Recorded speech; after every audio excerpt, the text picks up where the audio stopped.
Corona virus संक्रमण के मद्देनजर स्वास्थ्य मंत्रालय दिल्ली, मुंबई, भीलवाड़ा, आगरा जैसे तमाम क्षेत्रों में कुछ इलाकों को चिन्हित कर क्लस्टर नियंत्रण रणनीति पर कर रहा है काम।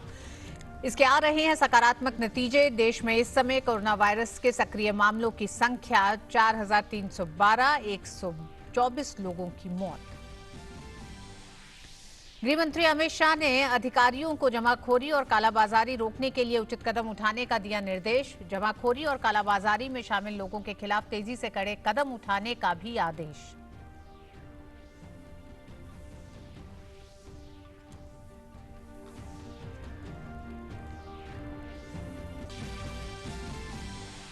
कोरोना वायरस संक्रमण से निपटने की रणनीति पर चर्चा के लिए रक्षा मंत्री राजनाथ सिंह के आवास पर मंत्री समूह की हुई बैठक। कोविड-19 से निपटने के उपायों की हुई समीक्षा।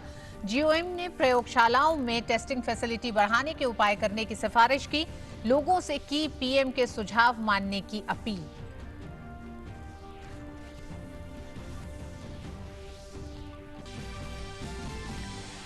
सरकार ने कोविड-19 से जुड़ी चुनिंदा दवाइयों पर लगी निर्यात रोक हटाई। विदेश मंत्रालय ने कहा कि इन दवाइयों के देश में पर्याप्त स्टॉक्स को देखते हुए लिया गया ये फैसला। पैरासिटामोल और हाइड्रोक्सीक्लोरोक्वीन अब भी लाइसेंस श्रेणी और निरंतर निगरानी में रहेगी। कोविड-19 को लेकर राज्य सरकारें भी तेजी से उठा रही हैं कदम। यूपी सरकार ने हर जिला मुख्यालय पर कोरोना सैंपल कलेक्शन सेंटर बनाने का किया ऐलान। मध्य प्रदेश सरकार ने कोरोना रोकने में काम कर रहे पुलिसकर्मियों सहित प्रदेश सरकार के अन्य विभागों के कर्मचारियों को 50-50 लाख रुपए की बीमा सुरक्षा देने की घोषणा।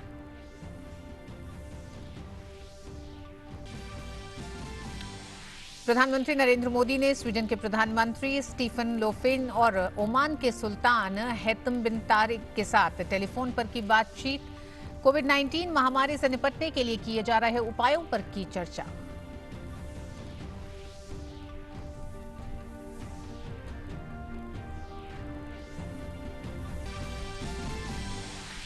और दुनिया भर में कोरोना का कहर जारी। संक्रमण के मामले 13.5 लाख के पार।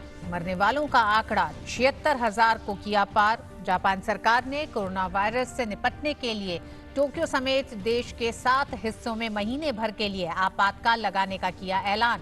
ब्रिटेन के प्रधानमंत्री बोरिस जॉनसन आईसीयू में भर्ती।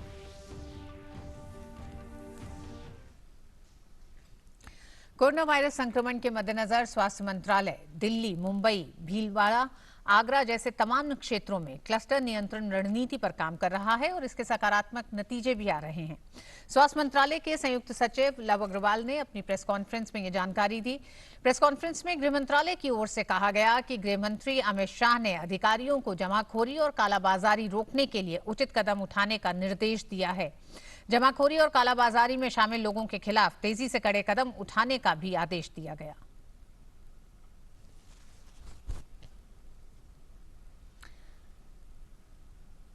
स्वास्थ्य मंत्रालय ने बताया कि 117 लोगों की अभी तक मौत हुई है। 24 घंटों में संक्रमण के 354 नए मामले आए हैं। या शाम को 4 बजे की प्रेस कॉन्फ्रेंस में ये आंकड़े रखे गए। पिछले 24 घंटे में 8 लोगों की हुई है मौत। मृतकों की संख्या में सोमवार की तुलना में मंगलवार को कमी आई है। लॉकडाउन का सख्त पालन और सघन निगरानी तंत्र की मदद से संक्रमण पर नियंत्रण में मदद मिल रही है। अपनी प्रेस कॉन्फ्रेंस में स्वास्थ्य मंत्रालय ने कहा कि आगरा, नोएडा, पूर्वी दिल्ली, भीलवाड़ा और मुंबई में ज्यादातर प्रभावित इलाकों में हो रहा है सुधार। शहरों में प्रौद्योगिकी आधारित नई सेवाओं का कोरोना नियंत्रण अभियान में प्रभावी सहयोग दिखाई दे रहा है और जिसका असर भी दिख रहा है। राज्य सरकारों को ऑक्सीजन की आपात पूर्ति सुनिश्चित करने के निर्देश दिए गए हैं। एक शोध के मुताबिक ये सामने आया है कि एक कोविड संक्रमित व्यक्ति 30 दिन में 406 लोगों को संक्रमित करता है अगर वो लॉकडाउन और सोशल डिस्टेंसिंग का नहीं पालन करता है। और इसी के साथ ये भी स्वास्थ्य मंत्रालय ने बताया कि अस्पताल, होटल और दूसरे सेंटर कोविड सेंटर की तरह इस्तेमाल किए जा रहे हैं। दिल्ली, मुंबई, भीलवाड़ा, आगरा में छोटे छोटे क्षेत्रों को चिन्हित कर क्लस्टर नियंत्रण रणनीति पर काम कर क्लस्टर इस रणनीति के तहत काम किया जा रहा है, जिसका असर सकारात्मक दिखाई दे रहा है। अभी तक 1,07,000 लोगों का टेस्ट हो चुके हैं। 24 घंटों में तकरीबन 11,000 से ज्यादा टेस्ट हुए हैं और इसमें 800 के करीब वो टेस्ट हैं जो 2 बार किए गए हैं। और इन तमाम टेस्ट को करने के लिए 136 सरकारी और 59 निजी लैब तय की गई हैं। वहीं पर ये टेस्ट हो रहे हैं। लॉकडाउन और सामाजिक दूरी का पालन करना बहुत जरूरी है। लगातार स्वास्थ्य मंत्रालय इस पर जोर दे रहा है। सामाजिक दूरी ही सामाजिक वैक्सीन है। राज्य सरकारें प्रोएक्टिव कदम उठा रही हैं। आवश्यक सामानों की आपूर्ति, सामान्य दवाओं की आपूर्ति भी सुनिश्चित की जा रही है। 152 से ज्यादा फ्लाइट से सामानों की ढुलाई की जा रही है। रेलवे की तरफ से भी सामान भेजा जा रहा है। तो लगातार अनिवार्य जो आपूर्ति है उसकी किसी तरह की कोई कमी ना हो, इस पर ध्यान दिया जा रहा है। वहीं जमाखोरी और कालाबाजारी के खिलाफ सख्त कदम उठाए जा रहे हैं। गृह मंत्री ने अधिकारियों से जमाखोरी और कालाबाजारी में शामिल लोगों के खिलाफ कड़े कदम उठाने को कहा है।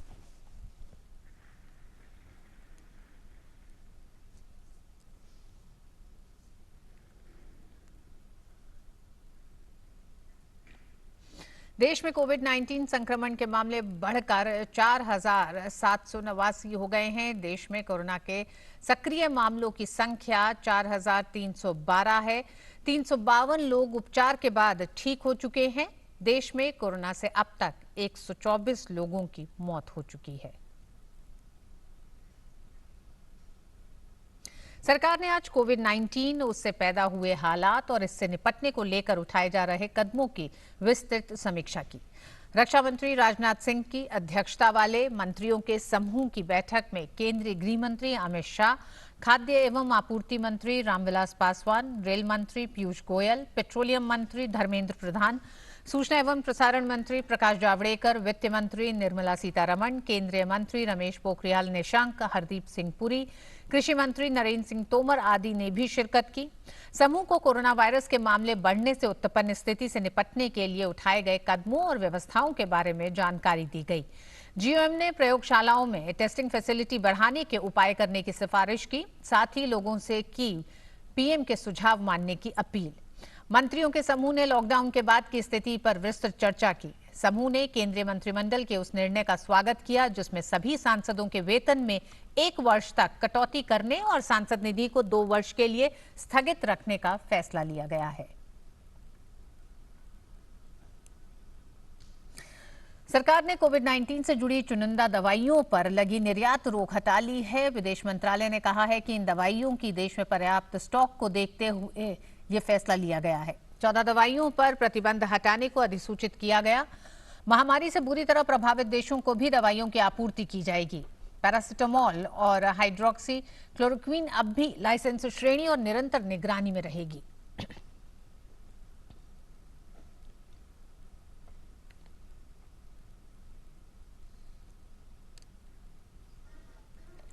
प्रधानमंत्री नरेंद्र मोदी ने स्वीडन के प्रधानमंत्री स्टीफन लोफवेन के साथ टेलीफोन पर बातचीत की। दोनों नेताओं ने कोविड-19 महामारी पर चर्चा की। दोनों देशों ने कोविड-19 के स्वास्थ्य संबंधी प्रभाव और आर्थिक प्रभाव को नियंत्रित करने के लिए उठाए जा रहे कदमों पर चर्चा की। कोविड-19 के खिलाफ वैश्विक प्रयासों के तहत दोनों नेताओं ने भारत और स्वीडन के शोधकर्ताओं और वैज्ञानिकों के बीच सहयोग और डेटा साझा करने की क्षमता पर सहमति व्यक्त की। दोनों नेताओं ने एक दूसरे के नागरिकों के लिए आवश्यक सुविधा और सहायता प्रदान करने का वादा किया जो यात्रा प्रतिबंधों के कारण फंसे हो सकते हैं। दोनों देशों ने यह भी सहमति व्यक्त की कि उनके अधिकारी कोविड-19 से लड़ने के लिए चिकित्सा संबंधी वस्तुओं की आपूर्ति की उपलब्धता सुनिश्चित करने के लिए संपर्क में रहेंगे।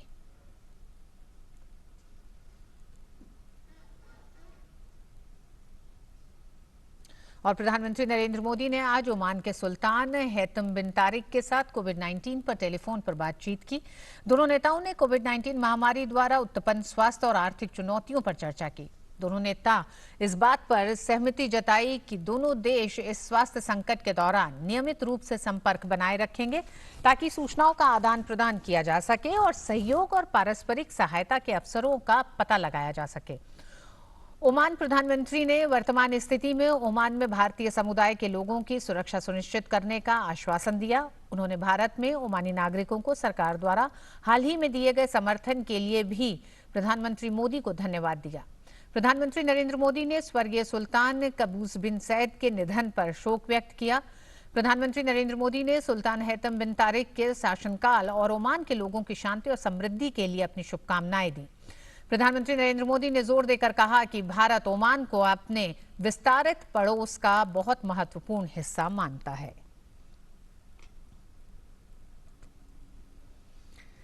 देश में 14 अप्रैल तक घोषित 21 दिन के लॉकडाउन को आगे बढ़ाने को लेकर तमाम अटकलें लग रही हैं। इस बीच सूत्रों के हवाले से खबर है कि कोरोना वायरस के कारण देश में जारी 21 दिनों का लॉकडाउन बढ़ाया भी जा सकता है। सरकार के शीर्ष सूत्रों के मुताबिक कई राज्य सरकारों ने केंद्र सरकार से लॉकडाउन बढ़ाने की अपील की है।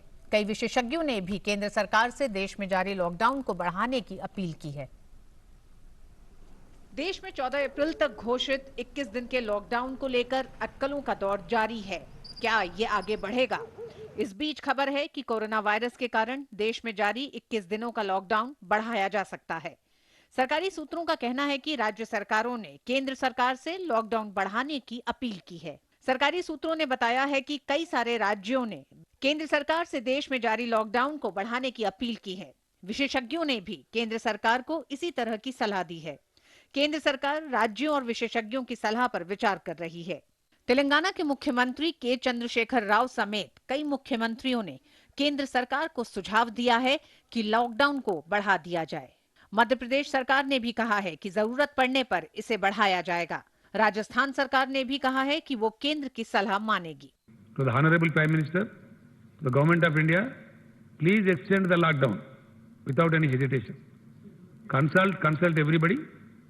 Consult every Chief Minister, have a video conference with the entire country, but take a conscious decision because we have no other weapon in India to contain this disease, this dreadful virus. Our only weapon could be extending the lockdown. Exactly, there is no weapon. To the best of my knowledge, to the best of my experience, I think हमारे पास कोई चारा नहीं है, lockdown को continue करना चाहिए। सब राज्यों को सोचना पड़ेगा। केंद्र सरकार की जो गाइडलाइन होगी, आज भी हम केंद्र सरकार की गाइडलाइन, चाहे वो हेल्थ मिनिस्ट्री की हो, होम मिनिस्ट्री की हो या सरकार की हो, उसको हम फॉलो कर रहे हैं। पर साथ में हम लोग अपने सुझाव भी देते हैं। साथ में हम चाहेंगे कि राज्य सरकारें, जैसे सबसे पहले हम लोगों ने लॉक आउट किया था देश के अंदर, उसी रूप में हम अपना फैसला खुद करें, जिससे कि हमारी स्थिति क्या उसमें लोगों को तकलीफ भी नहीं हो। फैसला करेंगे। जनता की जिंदगी ज्यादा जरूरी है। लॉकडाउन सह लेंगे, अर्थव्यवस्था बाद में भी खड़ी कर लेंगे, लेकिन लोगों की जिंदगी चली गई तो वापस कैसे लाएंगे? अभी जो परिस्थिति मैं भोपाल में देख रहा हूं, इंदौर में देख रहा हूं, उसमें हमें सावधानी बहुत रखने की जरूरत है। और इसलिए अगर जरूरत पड़ी तो इसको आगे भी बढ़ाएंगे। जनता की जिंदगी हमारे लिए सबसे ज्यादा महत्वपूर्ण है। परिस्थितियां देख के फैसला करेंगे। यूपी सरकार की ओर से भी सोमवार को कहा गया था कि अगर कोरोना वायरस का एक भी मामला प्रदेश में रहेगा तो लॉकडाउन नहीं खोला जाएगा। ऐसे में लॉकडाउन को बढ़ाने को लेकर अटकलें लगाई जा रही हैं। हालांकि मंगलवार को स्वास्थ्य मंत्रालय की प्रेस कॉन्फ्रेंस में साफ कहा गया है कि लॉकडाउन की अवधि बढ़ाने पर अभी तक कोई फैसला नहीं लिया गया है। सरकार उचित समय पर सही आकलन के आधार पर फैसला करेगी। स्वास्थ्य मंत्रालय ने कहा है कि इस बारे में अटकलें लगाने की जरूरत नहीं है। गौरतलब है कि देश में कोविड-19 की बढ़ती संख्या को रोकने के लिए पीएम नरेंद्र मोदी ने 25 मार्च से देश में 21 दिनों का लॉकडाउन घोषित कर दिया था। लॉकडाउन की सीमा 14 अप्रैल को खत्म हो रही है। अरुण शर्मा के साथ ब्यूरो रिपोर्ट, डीडी न्यूज। और वेतन में 30% कटौती के बाद संसद सदस्यों के भत्तों में भी 1 साल तक कमी का फैसला किया गया है। केंद्र सरकार से परामर्श के बाद संसद की संयुक्त समिति के निर्णय को राज्यसभा के सभापति और स्पीकर ने दी मंजूरी। निर्वाचन क्षेत्र भत्ता घटाकर ₹49,000 और कार्यालय व्यय भत्ता घटाकर ₹54,000 किया गया है। और न्यूज नाइट में वक्त एक छोटे से ब्रेक का। ब्रेक के बाद देखेंगे देश भर से कोविड-19 से जुड़ी अन्य खबरें।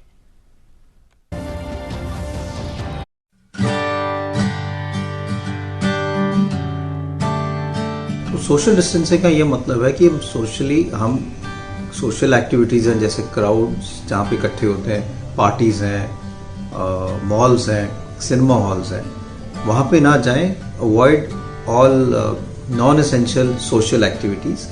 उसके अलावा अगर हम कहीं जाते हैं तो हम बिटवीन ईच अदर हम 1-1.5 मीटर का डिस्टेंस जो है वो रखें, जिससे हम अगर किसी से हमें इन्फेक्शन ना हो और हम किसी को इन्फेक्शन ना रहे। तो social distancing is basically to avoid social activities and maintain a distance of around 1 metre अगर हम किसी सोशल फंक्शन में जाते हैं। एक नया टर्म और है क्वारंटाइन। क्वारंटाइन का ये मतलब है कि अगर हमें किसी को हाई इंडेक्स ऑफ सस्पिशन है क्योंकि वो ऐसी जगह से आया है जहाँ पे ये आउटब्रेक हो रहा है, या फिर किसी पेशेंट के क्लोज कॉन्टैक्ट में है जो पॉजिटिव है, अभी उसको कोई लक्षण नहीं है, एसिम्प्टोमेटिक है, तो हम ये कहते हैं कि जिससे आपको अभी इंक्यूबेशन पीरियड में आप हो सकते हैं कि आपको इन्फेक्शन है और बाद में उसके लक्षण आए, तो उस टाइम के लिए आप घर पे रहें या ऐसी फैसिलिटी में रहें जिससे आप इन्फेक्शन और लोगों को ना स्प्रेड कर पाए। And that is basically 14 days, because इसका इंक्यूबेशन पीरियड इज रफली मेनली बिटवीन 5 to 7 days। उसका हम डबल कर लेते हैं क्योंकि अगर कुछ एक्स्ट्रा टाइम के लिए तो 2 हफ्ते के लिए ये हम एडवाइस करते हैं कि आप खुद घर में रहें, लोगों से कम मिलें, रेगुलर हैंड वॉशिंग करें, जिससे अगर बाय चांस आपको इन्फेक्शन है तो आप औरों को ये दे नहीं पाओ।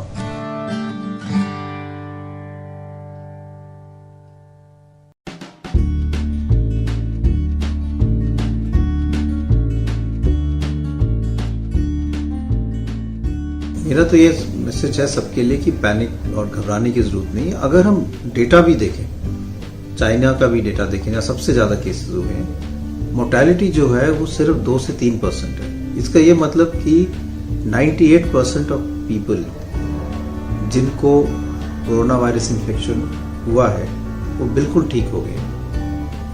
दैट मीन्स अगर 100 लोग हैं तो उसमें से सिर्फ 2 लोगों की डेथ हुई है, 98% ठीक होके घर चले गए। अगर हम अपना ही डेटा देखें, शुरू में हमारे 3 पेशेंट थे केरल से, तीनों अब ठीक होके घर चले गए हैं, उनको कोरोना वायरस हुआ, तो 2 हफ्ते हमने क्वारंटाइन किया, वो ठीक हो गए। इसलिए ये इतनी सीरियस बीमारी नहीं है जैसे दिखाया जा रहा है। It is a mild illness, लेकिन ये बात सही है क्योंकि ये लेकर राज्य सरकारें भी तेजी से कदम उठा रही हैं।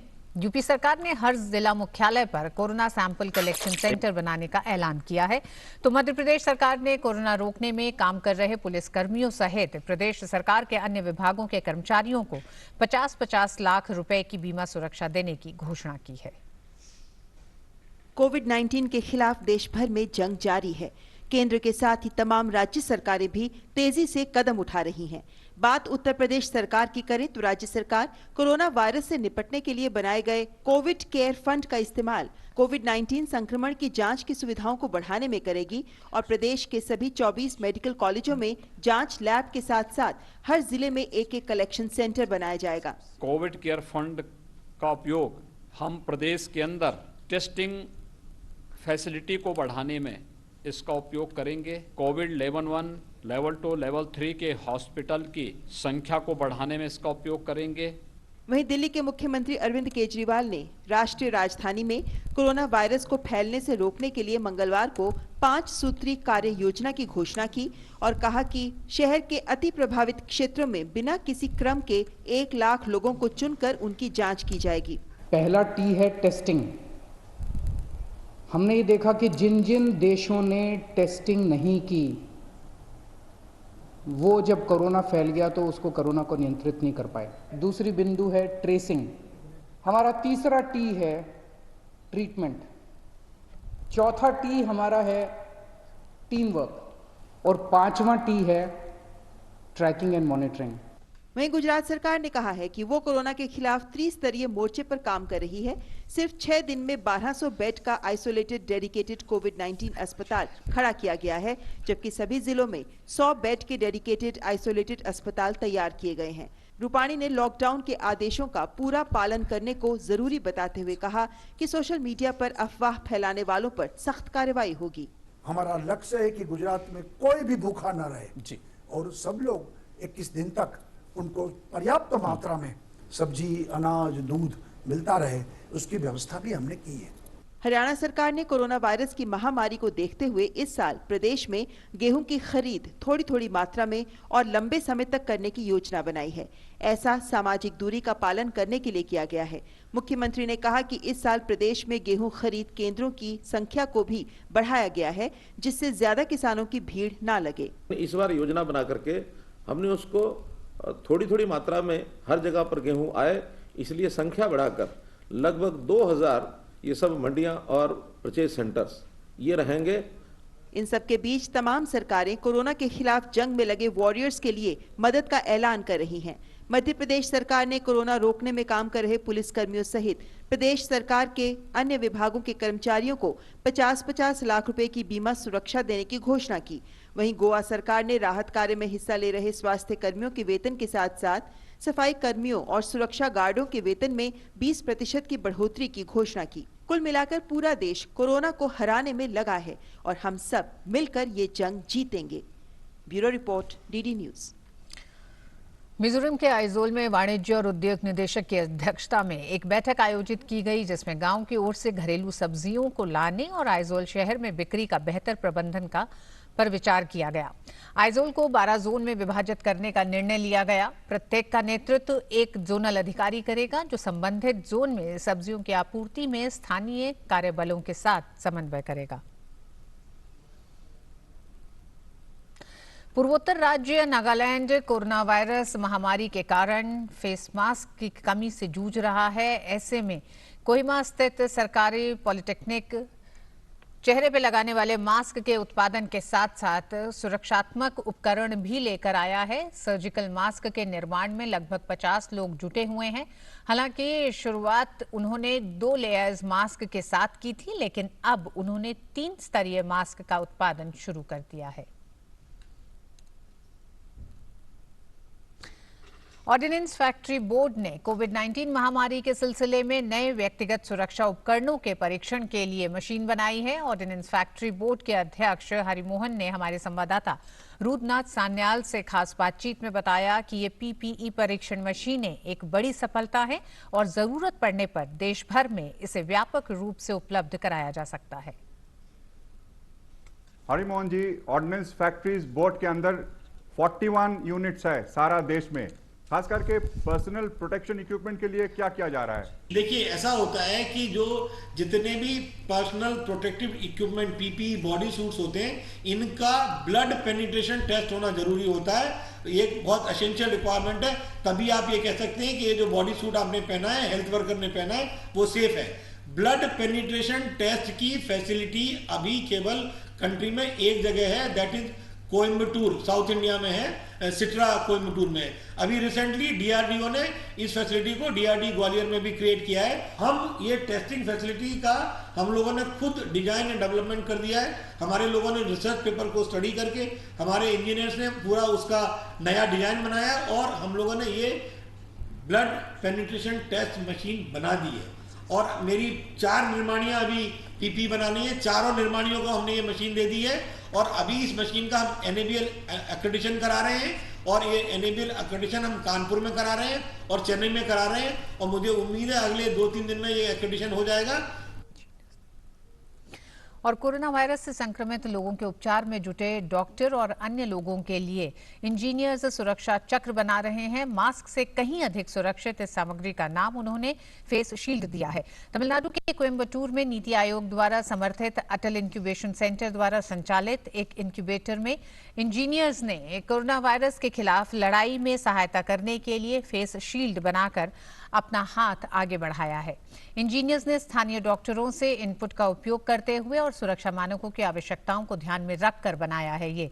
इसे बनाने में 3D प्रिंटर्स और लेजर कटर का इस्तेमाल किया गया है। इंजीनियर्स ने कहा है कि डिजाइन का लाभ ये है कि ये फेस शील्ड पूरे चेहरे को कवर करता है और साबुन से साफ करने के बाद इसका पुनः इस्तेमाल किया जा सकता है, यानी कि इसको दोबारा इस्तेमाल कर सकते हैं।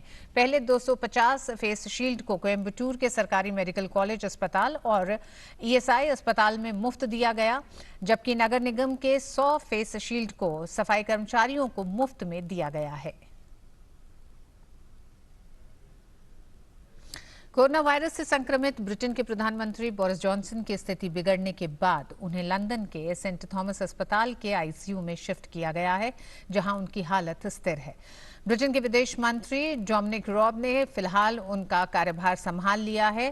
प्रधानमंत्री कार्यालय ने इसे एहतियात के तौर पर उठाया गया कदम बताया है। साथ ही कहा है कि इमरजेंसी जैसे हालात नहीं हैं। ब्रिटिश प्रधानमंत्री को 5 अप्रैल को कोरोना वायरस के लक्षण दिखने के बाद अस्पताल में भर्ती कराया गया था।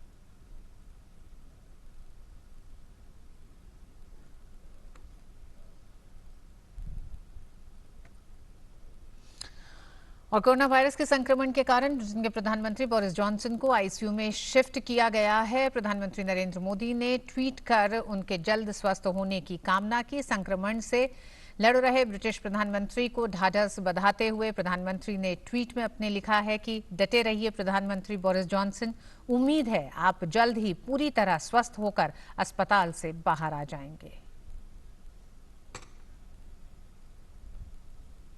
और दुनिया भर में कोरोना का कहर लगातार जारी है। संक्रमण के मामले 13.5 लाख के पार हो गए हैं। मरने वालों का आंकड़ा 76,000 को पार कर गया है। अमेरिका, इटली और स्पेन इस समय सबसे ज्यादा प्रभावित है। जापान सरकार ने कोरोना वायरस से निपटने के लिए टोक्यो समेत देश के 7 हिस्सों में महीने भर के लिए आपातकाल लगाने का ऐलान किया है। स्पेन में कोरोना वायरस से रोजाना मृत्यु का औसत आंकड़ा आज यानी मंगलवार को 743 पहुंच गया और स्वास्थ्य मंत्रालय के अनुसार इस संक्रमण से मरने वालों की कुल संख्या 13,798 हो गई। अमेरिका में भी हालत संभल नहीं रही है। वहीं ईरान में कोरोना वायरस के संक्रमण से मंगलवार को 133 लोगों की जान चली गई। कोविड-19 से लड़ने के लिए इंडियन सिविल सर्विस एसोसिएशन ने एक सूचना प्रौद्योगिकी प्लेटफॉर्म करुणा का निर्माण किया है। प्रधानमंत्री नरेंद्र मोदी द्वारा किए गए आह्वान पर समूह ने इस विषम परिस्थिति में सरकार की हर संभव मदद करने के लिए आगे आए हैं। इस समूह का निर्माण इस महीने हुआ, जो सरकार को आगे भी किसी विपदा में मदद करेगा। करुणा के माध्यम से देश भर में अपने कार्यकर्ताओं के माध्यम से सरकार को मदद पहुंचा रही है। ये समूह तकनीक के नए माध्यम से सरकार की पहल को आगे बढ़ाने का काम कर रही है। इस समूह के सदस्य ग्राउंड रिपोर्ट के पल पल की जानकारी तुरंत मुहैया करा रहे हैं। करुणा समूह स्थायी तकनीकी प्लेटफॉर्म तैयार कर रही है जो देश और समाज की सेवा हर परिस्थिति में कर सके। और न्यूज नाइट में फिलहाल इतना ही, मगर आगे देखिए स्वास्थ्य मंत्री हर्षवर्धन से डीडी न्यूज की सहयोगी ममता चोपड़ा की विशेष बातचीत।